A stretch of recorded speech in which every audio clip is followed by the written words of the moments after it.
The other thing that it is beautiful for is it ends cold calling. I remember, when I first got started, getting on the phone. That's probably the ugliest, it's awful. This totally eliminates that and has people coming to you. True cold prospecting is the lowest level of work there is the marketing/sales field. You fall off that cliff into janitorial work and that's as low as you can go. It's as dumb and brute force a use of your time as you could possibly engage in.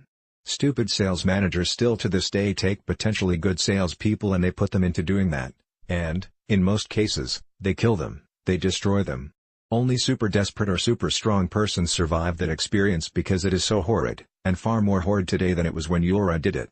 In 1968, I was making cold phone calls to consumers out of the white pages with the "We want to do a free water analysis and survey in your house," in my case not to sell water softeners but to sell Amway soap.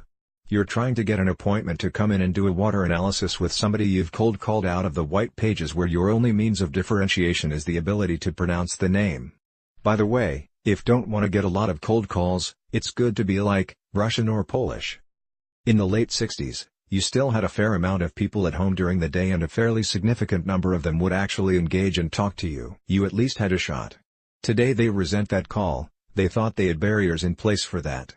Knocking on doors and the equivalent of it, networking, going to the event where I pin you between the wall and the potted palm and give you my elevator speech and force my business card into your hand, which is push, I try and get yours so that I can pursue. It's horrible, it's not coal mining but it's bad. Magnetic marketing for sales professionals replaces that. It absolutely ends it. Talk about the famous going from annoying pest to welcome guest story. It's ancient history now but it's when I lived in Phoenix, where it's warm by the way. In summer it's hot, brutal. It's summer and I'm home alone at the kitchen counter, coffee, phone, clients.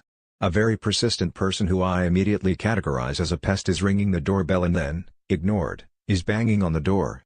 Your options of who can be at your door unexpected and uninvited on a weekday in the middle of the day in a residential neighborhood are fairly narrow and predictable.